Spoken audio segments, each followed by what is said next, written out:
ప్రజలను రైతులను సీఎం రేవంత్ రెడ్డి రోడ్డున పడేశారని మాజీ మంత్రి హరీష్ రావు ఆవేదన వ్యక్తం చేశారు. కాంగ్రెస్ పాలనలో 41% క్రైమ్ రేటు పెరిగిందని గుర్తు చేశారు. ఇది రేవంత్ రెడ్డి సాధించిన ప్రగతి అని హరీష్ రావు విమర్శించారు.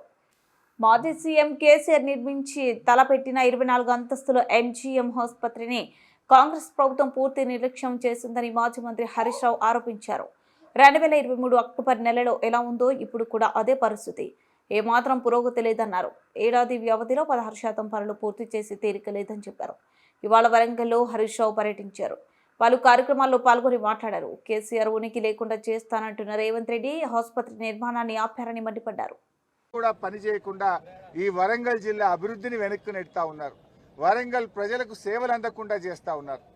నేనైతే రోజు మీరు మా పత్రికలు, మా జర్నలిస్టులు, మా టీవీలు రాస్తున్న వార్తలు చూస్తున్న ఎంజీఎంలో ఫైర్ యాక్సిడెంట్లు కావచ్చు, ఎంజీఎంలో కరెంటు పోవడం కావచ్చు, జనరేటర్లు పనిచేయకపోవడం కావచ్చు, ఎక్స్రే మిషన్లు పనిచేయకపోవడం కావచ్చు, కుక్కలు కొరకడం కావచ్చు.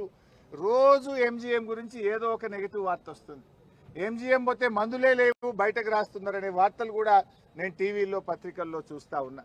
అంటే ఆసుపత్రి నిర్వహణ పూర్తిగా ఫెయిల్ అయిపోయింది. పేదలకు సరి అయిన వైద్యం దొరకడం లేదు.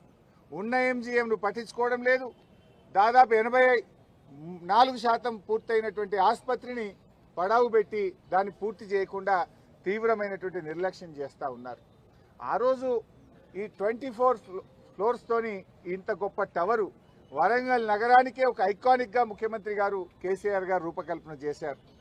G+23 ఫ్లోర్స్ ఆ రోజు మేము అనుకున్నది ఏంటంటే అప్ టు 60 మీటర్స్ అంటే 14 ఫ్లోర్లు, 14 ఫ్లోర్ వరకు హాస్పిటల్ ఉంటుంది.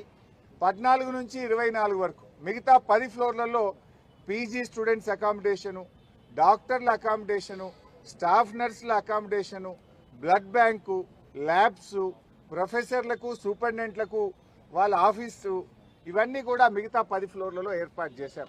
అంటే మొదటి 14 ఫ్లోర్లలో హాస్పిటల్ను, మిగతా 10 ఫ్లోర్లలో బ్లడ్ బ్యాంకులు, మన టెస్టింగ్ సెంటర్లు, labs, quarters, PG students quarters, doctors quarters, ఇవన్నీ కూడా జాగ్రత్తగా అందరు ఇక్కడే ఉంటే ఎమర్జెన్సీ సేవలు బాగా అందుతాయని ఎంతో ప్రణాళికబద్ధంగా చేశాం. అయితే ఈ ప్రభుత్వం వచ్చినాక ఏదో ఒకటి, ఎందుకంటే వాళ్ళు బురద జల్లడమే లక్ష్యం తప్ప ఒక మంచి పనిని ముందుకు తీసుకుపోయే సోయి ఈ కాంగ్రెస్ ప్రభుత్వాన్ని లేకపోయింది. వాళ్ళు ఏమంటారు, 24 అంతస్తుల హాస్పిటల్ ఉంటుందా అని కొత్త కథ పెట్టింది. వాస్తవానికి మనం ప్లాన్ చేసింది G+13 వరకే హాస్పిటల్, పైనంతా కూడా ల్యాబ్స్, లైబ్రరీలు, స్టూడెంట్స్ హాస్టల్స్ అన్నీ కూడా అందులో ఏర్పాటు చేశాం. మరి జైపూర్లో మొన్నటిదాకా కాంగ్రెస్ గవర్నమెంటే ఉండే, అశోక్ గెహ్లాట్ అని కాంగ్రెస్ ముఖ్యమంత్రి ఉండే. జైపూర్లో 110 మీటర్ల ఎత్తున 24 అంతస్తులతో జైపూర్లో ఇదే కాంగ్రెస్ గవర్నమెంట్ అక్కడ హాస్పిటల్ కడతా ఉంది. ఇప్పుడు అక్కడ కూడా గవర్నమెంట్ మారింది, కానీ అక్కడ వచ్చిన BJP government as it is ఆసుపత్రిని పూర్తి చేస్తూ ఉంది. మన హాస్పిటల్ హైట్ ఏమో 91 మీటర్లు, ఇది 91 మీటర్స్. కానీ జైపూర్లో అశోక్ గెహ్లాట్ కాంగ్రెస్ ముఖ్యమంత్రి కట్టింది 110 మీటర్లతోని. మరి అక్కడ కూడా ఆసుపత్రి ఆయన ప్రారంభించిండు. అంటే అక్కడ కాంగ్రెస్ పార్టీ